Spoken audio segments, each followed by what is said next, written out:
Brought to you by TechnoSpark 20 series smartphones. I'm superhuman.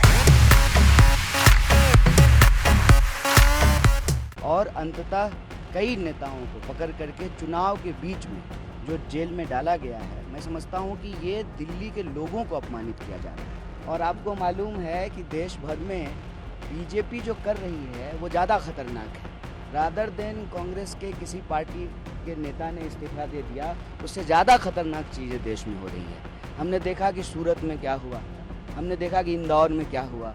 प्रत्याशियों को डरा के धमका के बिठा देना, प्रत्याशियों को अपने साथ मिला लेना और चुनाव ही नहीं होने देना, ये ज़्यादा खतरनाक बात है। अभी तारीख तय नहीं है, तारीख तय होगी तो आप लोगों को सूचित करेंगे। सबसे पहले तो आप सबका स्वागत, आपके सभी दर्शकों का स्वागत। और आज हम यहाँ मिलने आए थे। वैसे तो राजनीतिक भाषा में इसको शिष्टाचार मुलाकात कहते हैं, लेकिन मैं व्यक्तिगत तौर पे समझता हूँ कि ये हमारा एक आत्मीय मुलाकात थी, इस लिहाज से कि ये देश में जो परिस्थिति है अभी, जिस तरह से तानाशाही चल रही है, किसी को भी पकड़ करके बिला वजह जेल में बंद कर देना, इस तानाशाही के खिलाफ हम लोग पिछले कई सालों से लड़ रहे हैं। और तानाशाही के खिलाफ इस लड़ाई में हम सब एकजुट हैं।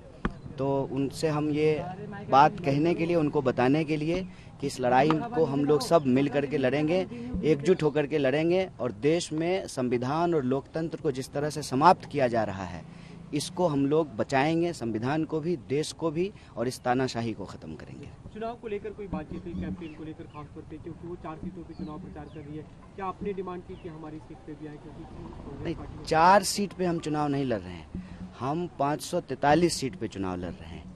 हम इंडिया अलायंस के सब लोग जो है घटक दल हैं, और ये अलायंस पूरी तरह से एकजुट है। दिल्ली की भी 7 सीट पे चुनाव लड़ रहे हैं। तो जो भी हम लोग रणनीति बना रहे हैं, वो किसी एक प्रत्याशी के लिए या एक पार्टी के लिए नहीं बना रहे हैं, वो दिल्ली के लिए बना रहे हैं, दिल्ली के लोगों के लिए बना रहे हैं। क्योंकि ये दिल्ली के लोगों के आत्मसम्मान का सवाल है।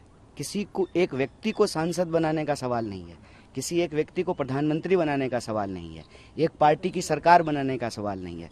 सवाल है कि दिल्ली के लोगों को जिस तरह से अपमानित किया जा रहा है, जिस तरह से दिल्ली में तानाशाही चल रही है, जिस तरह से सीएम साहब को पकड़ करके जेल में डाल दिया गया है, इस तानाशाही के खिलाफ और दिल्ली के अधिकारों पे जो रोज बरोज हमले हुए, जिस तरह से सुप्रीम कोर्ट के डिसीजन को ऑर्डिनेंस के तहत बदला गया, जिस तरीके से बार बार विकास के कार्यों को अटकाने की कोशिश की जाती है एडमिनिस्ट्रेटिव तरीके से, और अंततः कई नेताओं को पकड़ करके चुनाव के बीच में जो जेल में डाला गया है, मैं समझता हूं कि ये दिल्ली के लोगों को अपमानित किया जा रहा है। तो दिल्ली में जो लोकसभा का चुनाव हो रहा है, ये दिल्ली के आम लोगों के आत्मसम्मान की लड़ाई है। और दिल्ली के ऊपर जो तानाशाही थोपी जा रही है, देश के ऊपर जो तानाशाही थोपी जा रही है, उस तानाशाही के खिलाफ दिल्ली के लोग एकजुट रहें, एक साथ रहें, और हम सभी सीटों पर, 7 सीटों पर मिल करके लड़ रहे हैं और मिलकर रणनीति बना रहे हैं। अच्छा, कांग्रेस में भी फूट है आपके नाम को लेकर, लवली छोड़ देते हैं, खत लिखते हैं, आपका नाम भी का भी जिक्र करते हैं, तो इसे आप किस तरीके से देखते हैं? क्योंकि चुनाव के दौरान ये होना, तो क्या नुकसान होगा या फिर किस वजह से आप मान रहे हैं? अव्वल तो जो है वो पत्र मुझे नहीं मिला है, अव्वल वो पत्र तो मुझे नहीं मिला है, ना मैंने वो पत्र पढ़ा है। और आपको मालूम है कि देश भर में बीजेपी जो कर रही है वो ज़्यादा खतरनाक है। रादर देन कांग्रेस के किसी पार्टी के नेता ने इस्तीफा दे दिया, उससे ज़्यादा खतरनाक चीज़ें देश में हो रही है। हमने देखा कि सूरत में क्या हुआ, हमने देखा कि इंदौर में क्या हुआ, हमने देखा कि खजुराहो में क्या हुआ। मैं तो दिल्ली के लोगों को भी कह रहा हूँ कि आप सौभाग्यशाली हैं, आपके पास मौका है कि आप वोट दे पा रहे हैं, आपके प्रत्याशी टिके हुए हैं, तो आप वोट दीजिए। क्योंकि आपको जो ये वोट देने का अधिकार मिला है, ये आपके पास रहेगा कि नहीं रहेगा, पूरे देश की सूरत जो है वो सूरत जैसी बन जाएगी, इस पर विचार करना चाहिए और इस पर चर्चा करना चाहिए। चुनाव के दौरान पार्टी के भीतर प्रत्याशी को लेकर के या किसी नेता का इस्तीफा होना, ये कोई नई बात नहीं है।